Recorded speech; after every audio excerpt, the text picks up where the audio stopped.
सायाटिका ये शब्द सायाटिक नर्व से आया हुआ है। अपने पाँव में सबसे बड़ी और महत्वपूर्ण जो नर्व होती है, नस होती है, उसका नाम होता है सायाटिक नर्व। तो जो भी दर्द कमर से निकल के पाँव में ये नर्व के कोर्स में नीचे तक जाता है, उसको बोला जाता है सायाटिका। अगर आप रीढ़ के हड्डी का मॉडल देखेंगे, ये पीछे का हिस्सा है और ये आगे का। हर एक दो मणकों के बीच में ये नसें बाहर आती है और सबसे आखिरी वाली जो 3 या 5 नसें हैं, वो मिलके सायाटिक नर्व बनती है। वो अपने हिप के पीछे से पाँव में जाती है। तो अगर किसी भी कारण से ये नसों पे दबाव आने लगा, नस पे दबाव के कारण नसों पे सूजन आने लगी, तो वो दर्द सायाटिक नर्व से नीचे तक जाता है। सबसे कॉमन कारण सायाटिका का क्या हो सकता है? स्लिप्ड डिस्क, मतलब कि मणकों के बीच में जो गद्दी होती है कमर में, उसका हिस्सा थोड़ा सा घिसावट के कारण बाहर आके नस पे दबाव आना। ये दबाव के कारण नस में दर्द तो पैदा होता ही है, उसी के साथ झुंझुनाहट, भारीपन या ताकत कम होना, ऐसी बीमारियां भी पेशेंट के साथ नजर आएगी। सायाटिका जब पैदा होता है, शुरुआत होती है, तो पेशेंट को चलना मुश्किल होता है। ज्यादातर रुग्ण सायाटिका का दर्द बैठते वक्त या चलते समय महसूस करते हैं, सोते समय ये कम होता है। जब हम डॉक्टर ऐसे सायाटिका के रुग्ण देखते हैं, तो सबसे पहले हमको तय करना पड़ता है कि कारण क्या है। कई बार दूसरी किसी बीमारी से भी सायाटिका जैसा दर्द पैदा हो सकता है। तो हम जब रुग्ण की पूरी तरह जांच करते हैं, एग्जामिनेशन करते हैं, तो पहला देखते हैं कि दर्द सिर्फ सायाटिक नर्व का है कि पूरे पाँव में दूसरे किसी कारण से भी दर्द होता है।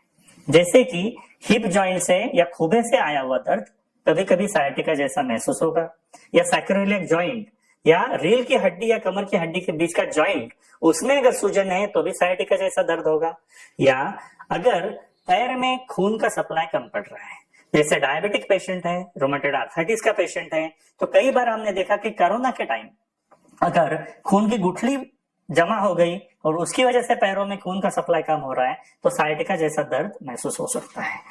किसी भी निष्णात डॉक्टर को सिर्फ जांच से पता चलता है कि सायाटिका है कि नहीं, लेकिन उसका पूरी तरह कंफर्मेशन करके, पूरी तरह अचूक रोग निदान के लिए हम कुछ जांच करते हैं, जैसे कि कमर का एक्सरे या MRI या CT स्कैन।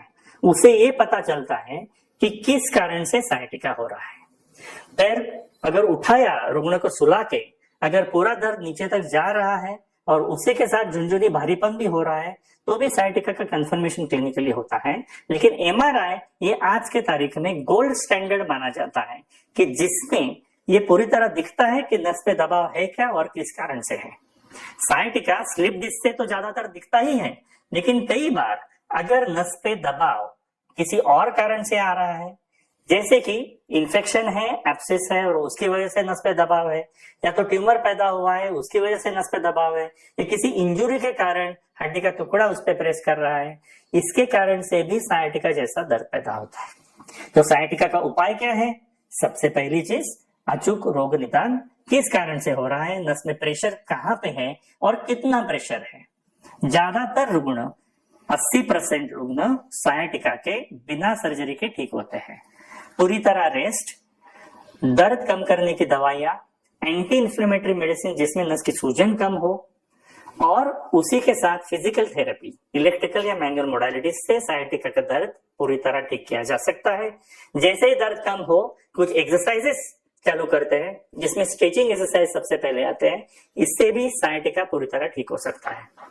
लेकिन अगर सायाटिका के साथ पैर में ताकत कम है, नस पे दबाव ज्यादा है, या कोई ऐसी घातक बीमारी है कि जो बढ़ने के कारण आगे जाके कॉम्प्लिकेशन हो, तो ही किसी सर्जरी की जरूरत पड़ सकती है। अगर सायाटिका के बारे में आपके दिमाग में कोई भी सवाल आए, तो जरूर हमको कांटेक्ट कीजिए। धन्यवाद।